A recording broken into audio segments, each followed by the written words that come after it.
Someone recently left a comment asking that I make a video on fear of what other people think of you.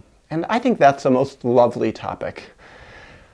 I think part of why I feel I have something to say about it is that I came from a world where I was terrified of what other people thought of me. It was obsessing on my mind a lot. And it's not something that I've totally gotten rid of, but I can say that I've gotten rid of a lot of it. Probably a good 90% of it.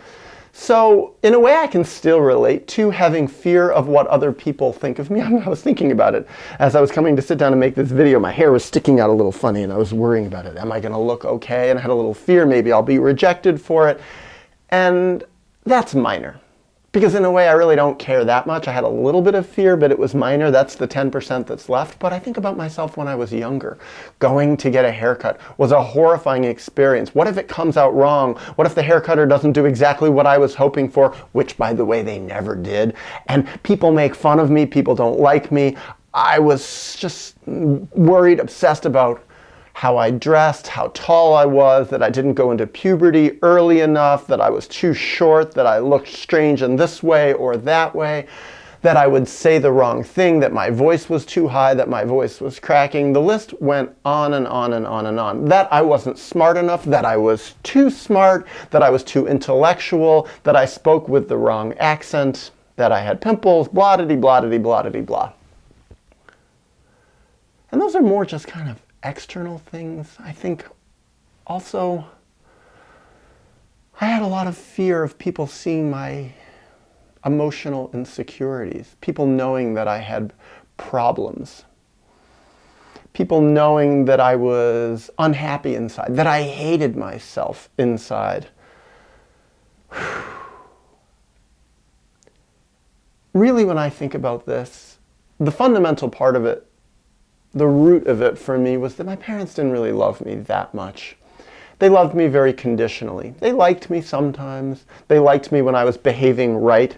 They liked me when I was making them happy. They liked me when I was making them feel good. They liked me when I was loving them, when I was listening to them, when I was caring about them, when I was fulfilling the ideal they had of making them look good. I think they were afraid of what people would think of them if I didn't behave in the right way, if I didn't do well in sports, do well in school, look the right way, have the right friends. And they really judged me for that.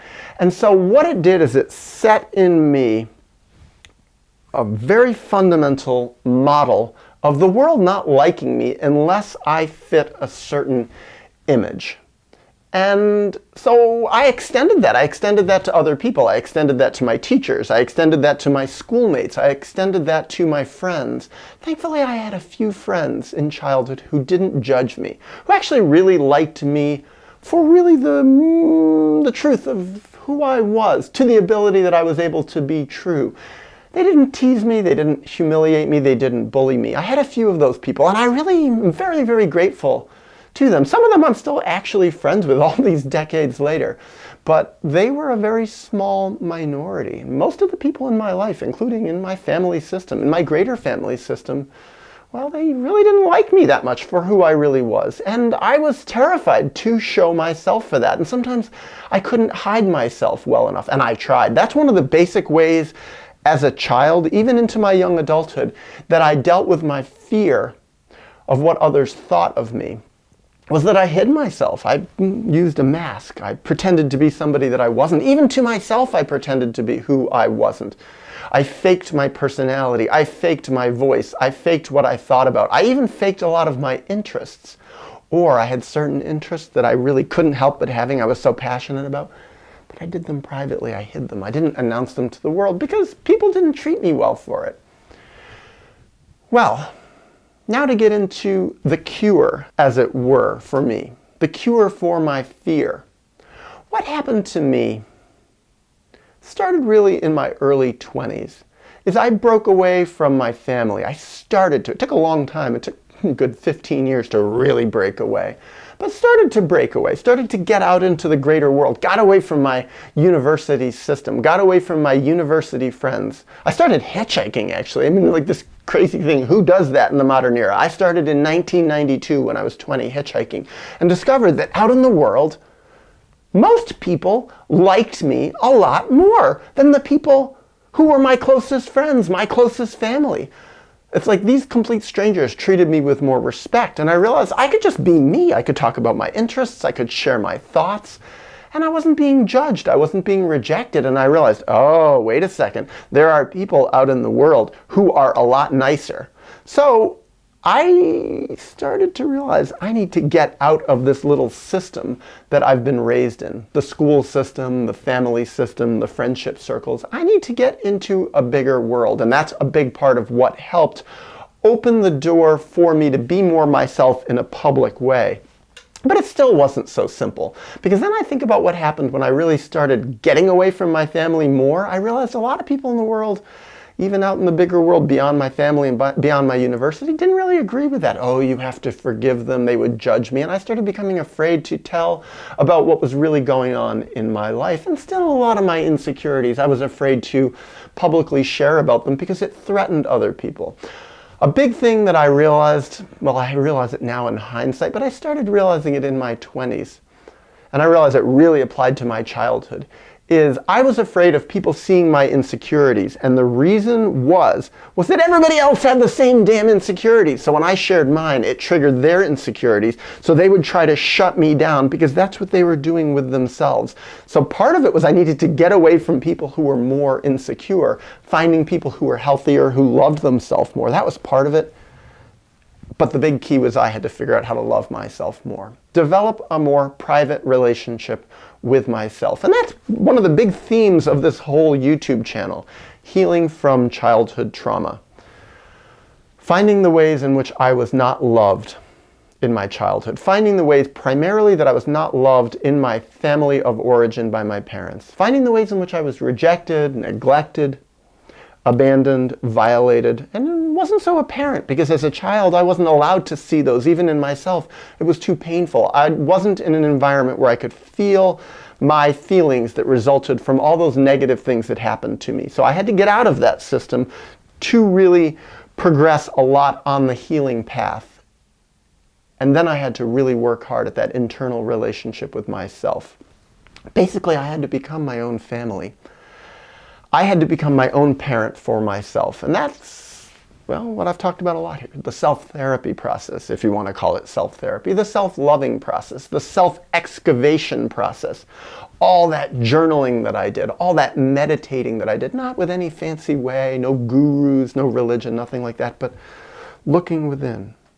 Having a conversation with myself. Asking real questions of myself. Listening to the answer. Looking at my dreams, trying to figure out what they meant. Looking at my relationships with other people and saying, who am I? What am I doing? What are my thoughts? What are my behaviors? What is healthy? What is not healthy? Assessing myself. Putting together the picture of what really happened to me in my childhood and really looking at my feelings, not running away from my feelings. As a child, certainly throughout my childhood into my early 20s, my feelings were a dangerous thing.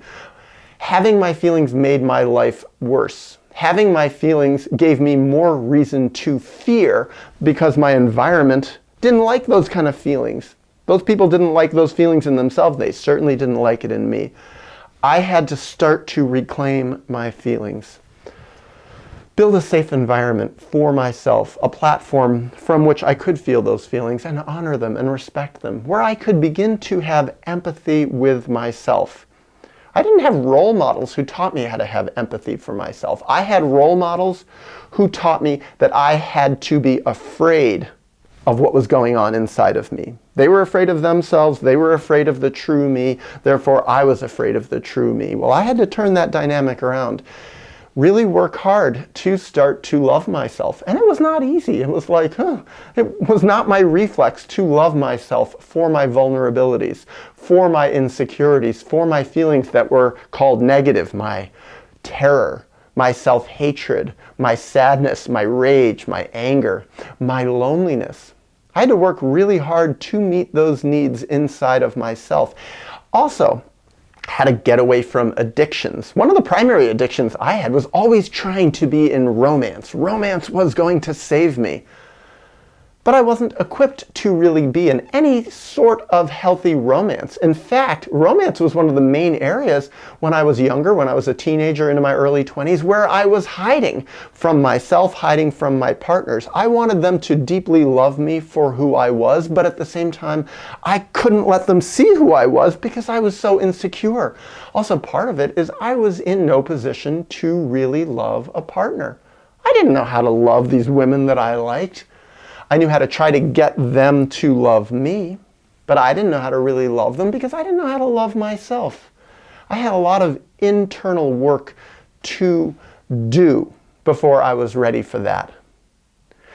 And so what happened to me is I spent years, now it's been decades, doing that internal work inside of myself, growing stronger and stronger in my love for myself.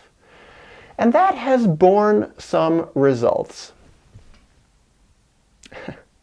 And in light of the subject of this video, the main result that it has borne in me is that because I love myself more, I don't give a shit so much what other people think of me. Yeah, I care a little bit here and there, but really not that much. Because I love myself more. I don't need their love to feel okay. As long as I was needing their love to feel okay, I was always vulnerable to feelings of rejection by them. And I had good reason to be afraid of them, of what they thought of me, because if they rejected me, then I would hate myself. Now, if they reject me, yeah, I might have a twinge of going, ooh, I don't feel so good about myself, but very quickly I come back to myself and I say, ooh, they rejected me because they're bad news. I don't need to be friends with them. So basically, that idea is, if they reject me, it's a good thing because then they're out of my life. I don't have to deal with them.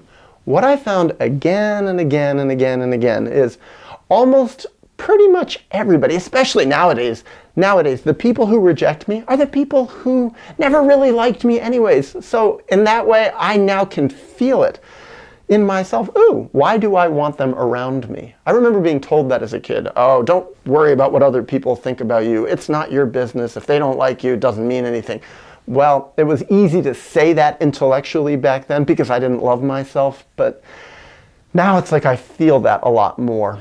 And so really, to reiterate it, the key is to learn to love oneself again, to really make up for what happened to one as a child, to work out those basic neglects and abandonments in a way to adopt the little self that's inside of one, to reclaim the little child that one once was and that's still buried in each of us, and to hold that child and love that child for exactly who that person is, for their strengths, for their weaknesses, for their vulnerabilities, for their feelings, for whatever it is that they have, to love that little person inside of ourselves, to let that little person grow.